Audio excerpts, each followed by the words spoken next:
For the rest of the round. Frank, see if he can get the hat trick here. Oh, things are looking so good. Strokes good, swings good. Let's see if it goes in. Front nine is in the rearview mirror here at Royal Troon. Rich Lerner pleased as always to be alongside Frank Novello, who played Royal Troon in the Open Championship twice. This back nine getting underway, and we start with the 10th hole, and Frank, a blind tee shot. Yeah, from the championship tees, the hole bends to the left. Really, you don't want to hit the ball more than 280, 290 yards. Otherwise, you'll run out of fairway. From there, just a short iron. And safely on the fairway. Once again, a good lie. That makes such a difference. Takes so many variables out of play. Frank, this is a position where a player is absolutely licking his chops here. Good chance to make a birdie. Yeah, this is when this game just looks like fun. Bunkers don't seem to be in play. The only thing you're really looking at right now is just the flag.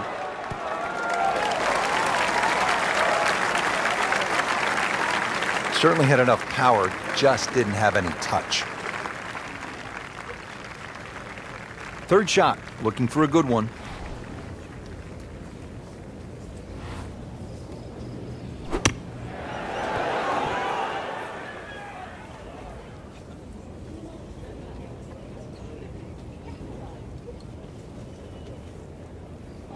Either misjudged the win or simply just pulled the wrong club, Frank. Going to take some skill now. Set to go. Not an easy shot by any means. Okay, good shot on the dance floor. Settles in over the putt. Well, it was bound to come to an end at some point. Drops just one shot after that terrific stretch of birdies.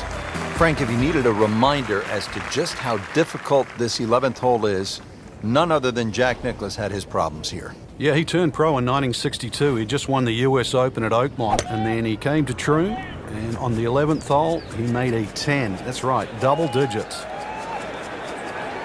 Pretty good drive here. Another straight one. Long drive, but a bad lie. Wicked. This is going to be a tough day on the links. I mean, even the Seagulls are walking to work. Now playing the second here at the par 4.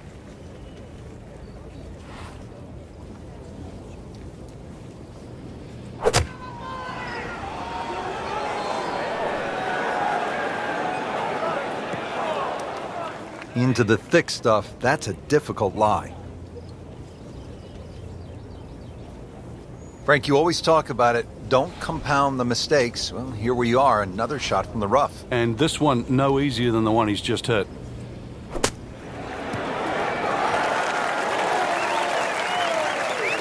Frank, not close, but from that lie, not bad. Oh, that's excellent. Seriously, given the conditions, Rich. It's at sneaky distance.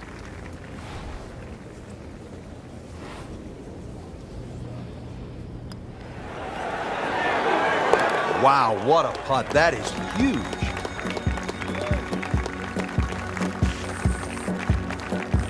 Back here on the bonny shores of Scotland at Royal Troon Golf Club with just a wee breeze, as they say over here, Frank. On the tee at the 12th. A hole that bends to the right, gorse right and left. There's a bit of a mound and rough down the right side. That has to be avoided.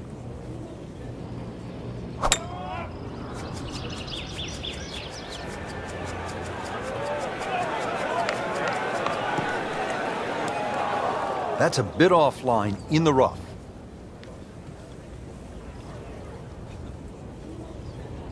Second shot.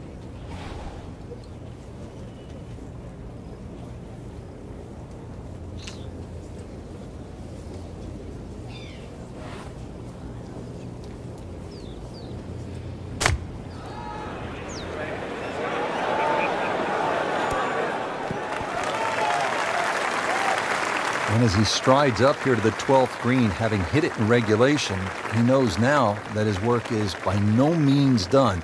A long putt coming up. Frank, he'll have to take a full swing at this putt for birdie. This is long, but every now and again, one of these finds the bottom of the cup and makes that magic sound.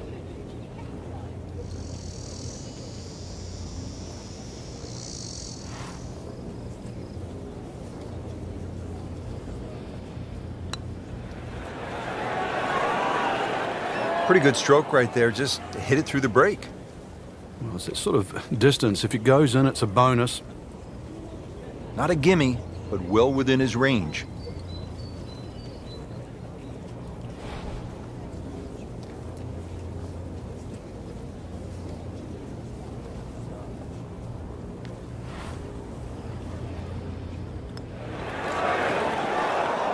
Frank had the touch of a plumber right there. Yeah, you'd like a redo, wouldn't you? Wake up, wake up! Just a couple of feet. -3 now for the round.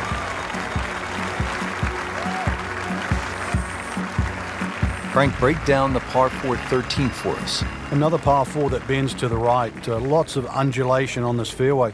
This is the first of 6 straight holes that head in the direction of the clubhouse.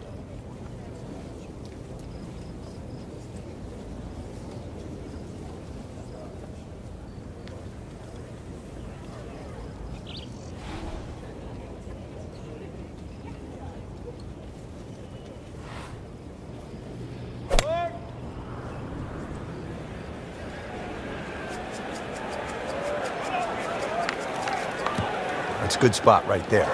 Center cut.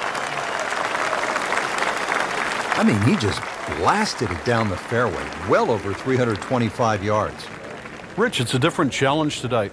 The weather is so day-to-day out here, and when you get a breeze like this that's kicking up, you really have to sort of change your approach to playing these holes. It looks nice out there, the blue skies, plenty of high sunshine, but it's a challenge because those winds have really freshened up.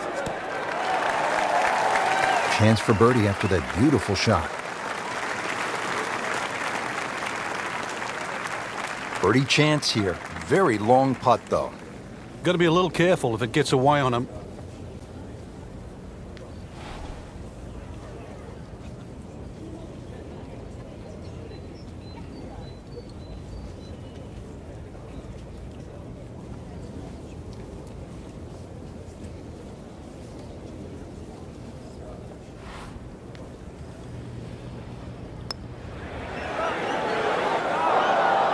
Very well done. Almost made it. Yeah, there'll be no stress for the next one. He has this attempt for par.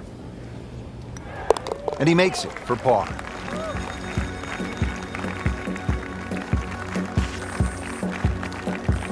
On the tee here at 14, it's another par 3, Frank. You don't get caught looking at the front of the green. That's where it's at its most narrow. Ideally, something that pitches just into the top of that mound.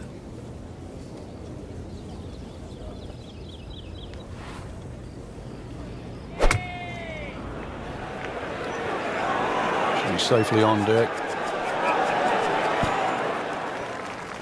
That's well played. Now a good look at birdie.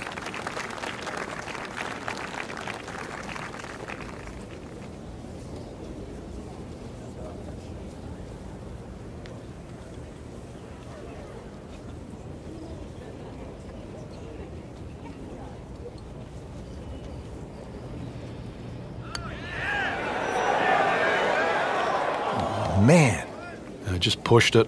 boy, that hurts.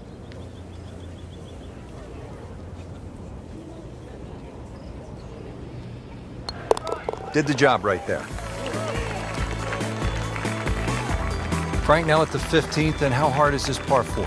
The key really is to get the ball on the fairway here. Avoid those 3 bunkers, because this is one of the flattest greens on the golf course. Get the ball on the green here. Any putt's makeable.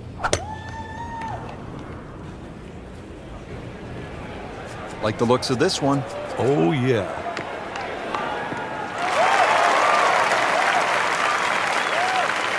Wow, that is a monster drive down there, about 315 yards. And from the fairway for his second shot here.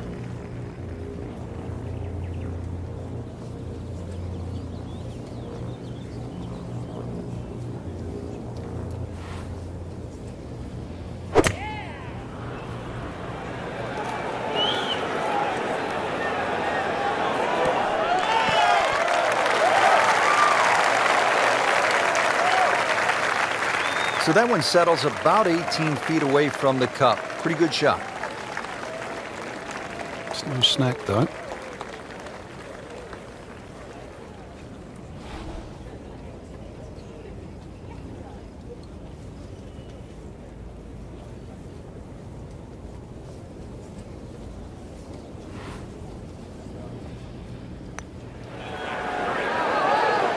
Frank, that looked good to me.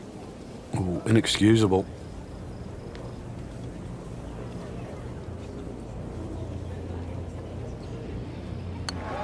Knocks that putt in for par to stay at 3 under. Frank, here's the only par 5 on the back 9 at Royal Troon. You'd think at 542 yards it would be reachable, but the burn that cuts across really limits the tee shot to about 280 yards. So it's very much about placing that second shot in a good distance for your third. In the 1997 Open Championship here at Royal Troon, you played with Tiger Woods in the 3rd round. What did he do at this 16th hole? He hit a driver for a second shot into a head breeze from about 270 yards. Managed to get it on the green, then knocked it in from about 45 feet for eagle. You knew he was something special back then, didn't you? Yeah, he was the only one that even tried that shot.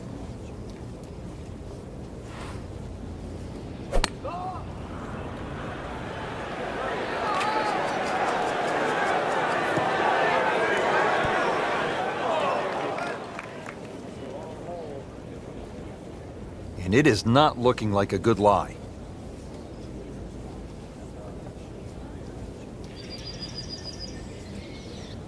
He'll need to be strong with this.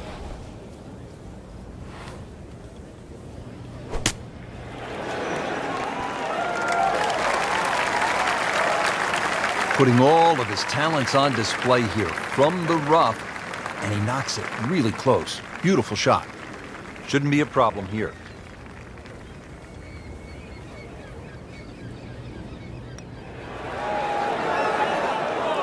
Just singes the edge, Frank. Yeah, but at least he's burning the edges. You know you're hitting good putts. He has this for par. In for par.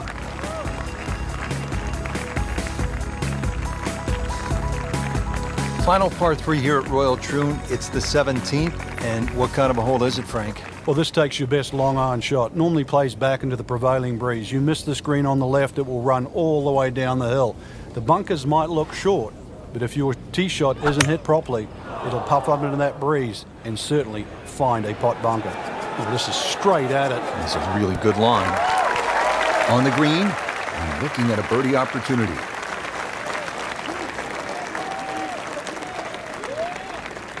Boy, this could be a tough one right here, Frank. It's a very long putt, Rich. Obviously, it's difficult, but he still has a shot to sink this one for birdie.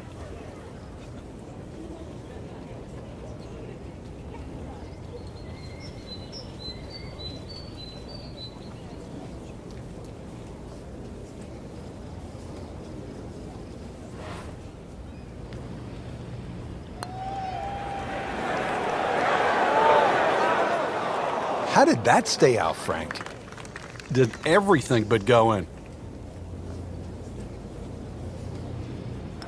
3 under on the day.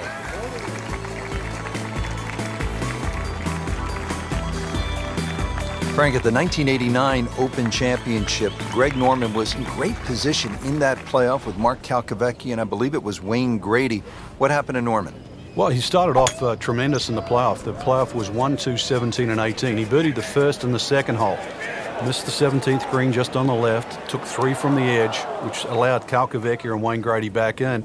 Then took driver up off 18. It bounced just 1 hop too far and found that bunker on the right side. And, of course, the rest was history, and Mark Calcavecchi was crowned the Open champion. Yeah, the great white shark, so often so unlucky at major championships.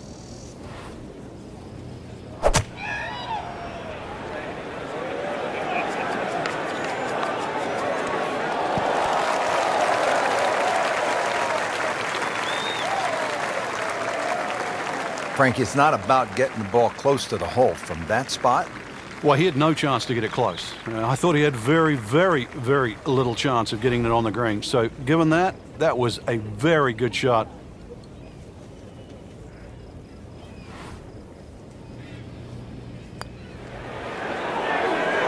finished the round with a 67. Frank, that was an impressive round out there today. Couldn't agree more, Rich. We've seen some great shots.